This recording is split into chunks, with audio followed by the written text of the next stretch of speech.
India अब Chinese currency yuan का use कर रहा है for the payment to Russia. जो हम रशिया के साथ ऑयल ट्रेड करते हैं उसकी पेमेंट अब इंडिया चाइनीज़ युआन में कर रहा है रादर देन रुपी। आपको याद होगा प्रमोट किया था जब रुपी रूबल ट्रेड इंडिया ने कि हम रुपी में पेमेंट करेंगे रशिया को फॉर द ऑयल इंपोर्ट्स या बाकी इंपोर्ट्स के लिए भी। पर अब चाइनीज़ युआन क्यों यूज़ किया, इसकी बहुत न्यूज़ बन गई है वेस्टर्न मीडिया में भी, चाइनीज़ मीडिया में भी और इंडियन मीडिया में भी। आखिर क्या रीज़न है कि इंडिया अब रुपी में पेमेंट नहीं कर पा रहा है रशिया को, और क्या रीज़न है कि चाइनीज़ युआन ही यूज़ करना पड़ रहा है। Now, that is the highest percentage for a single country in recent years. So why is India buying more Russian oil? Because Russian oil is cheap.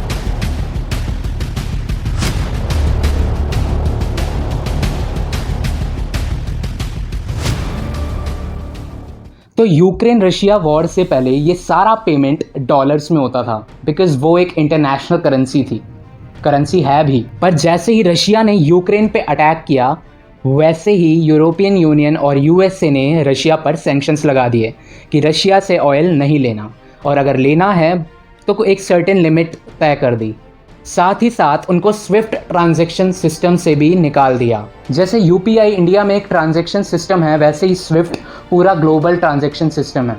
उनका फॉरेक्स जो foreign reserve होता है countries के पास, वो in the form of dollars होता है, क्योंकि dollar एक सबसे स्टेबल करेंसी है। अब क्योंकि वो सारा reserve in the form of US dollar था, यूएस ने वो फॉरेक्स फ्रीज कर दिया ताकि रशिया उन डॉलर्स का यूज़ वॉर के मामले में ना कर पाए। और रशिया के यूएस डॉलर सारे फ्रीज होना बाकी कंट्रीज़ के लिए भी एक थ्रेट था, क्योंकि अगर सारा उनका फॉरेक्स भी कभी आगे चलकर फ्रीज हो जाता है तो वो अपना गुजारा कैसे करेंगे। इसीलिए लोकल करेंसीज में ट्रेड करना और प्रमोट किया गया ताकि सब कंट्रीज़ यूएस डॉलर पे डिपेंडेंट ना रहे।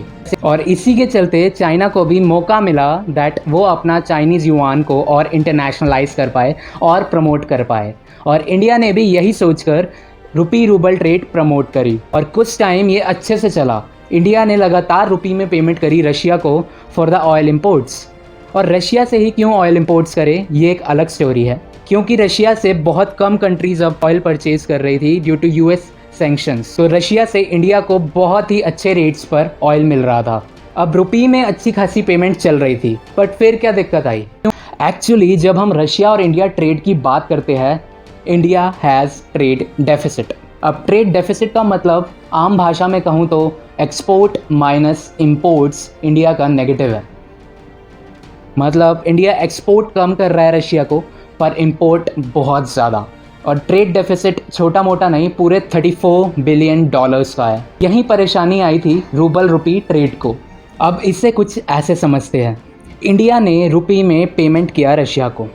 अब रशिया को कुछ इंडिया से ख़रीदना है, पर इतना रशिया खरीद ही नहीं पाता कि वो रुपी वापस दे दे इंडिया को और उसके बदले इंडिया से सामान खरीद ले, क्योंकि इंडिया के एक्सपोर्ट्स रशिया को बहुत कम है कंपैरेटिवली जितना हम रशिया से मंगा रहे हैं। और जो हमने पेमेंट करी रुपी में उसमें से बहुत सा रुपी रशिया के पास रखा रह जाता है, रशिया उनका यूज़ नहीं कर पाता।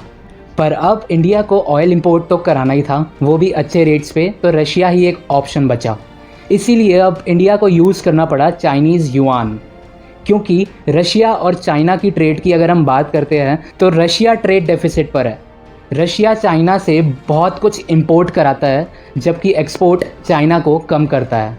अब अगर हम पेमेंट चाइनीज़ युआन के थ्रू कर रहे हैं तो रशिया उस चाइनीज़ युआन का यूज़ कर सकता है पेमेंट करने के लिए चाइना को, ताकि वो अपना इंपोर्ट करा पाए चाइना से। और इसीलिए इंडिया को भी चाइनीज़ युआन का यूज़ करना पड़ रहा है। रिपोर्ट्स के अकॉर्डिंग 3 में से 2 मेन रिफाइनरीज इंडिया की अभी चाइनीज़ युआन का यूज़ कर रही है। चाइनीज़ युआन में पेमेंट की ज़रूरत इसीलिए भी पड़ी क्योंकि इंडिया का ऑयल इंपोर्ट्स रशिया से बहुत गुना बढ़ भी गया है। जहां पर 2022 में 730,000 barrels per day India import करवाता था, 2023 में वही amount 2.17 million barrels per day हो गया है। और इसीलिए अगर हम रुपी में उन्हें पेमेंट करें तो बहुत सारा रुपीज़ रशिया के पास खाली पड़ा रह जाएगा, जबकि चाइनीज़ युआन का यूज़ वो कर सकते हैं। Now what is the way forward for it. हमें क्या करना चाहिए ताकि हम रुपी को और प्रमोट कर पाए। नंबर 1, रुपी को हम फुली कन्वर्टेबल कर दे इनटू रूबल, ताकि हम रुपी में रशिया को पेमेंट करें, बाद में रशिया उस रुपी को रूबल में कन्वर्ट करके उसे यूज़ कर पाए। बट ये फीजेबल नहीं है। अगर हम अपनी करेंसी को फुली कन्वर्टेबल कर देते हैं तो उसके ऊपर से जो सेंट्रल बैंक का कंट्रोल होता है वो मिनिमल हो जाता है, इसीलिए ये बिल्कुल फीजेबल तरीका नहीं है। नंबर 2, हम अपने एक्सपोर्ट्स बढ़ा सकते हैं रशिया को, पर वो भी आसान नहीं है, उसके लिए भी टाइम लगेगा, आगे के 4-5 साल।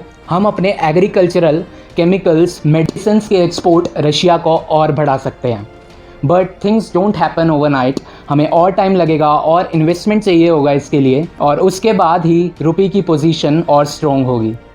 कैसी लगी आपको ये वीडियो कमेंट करके ज़रूर बताना, और ऐसी और वीडियोस के लिए फॉलो करें, लाइक करें वीडियो और हमारा चैनल सब्सक्राइब करें। Thank you. Wait for the next video.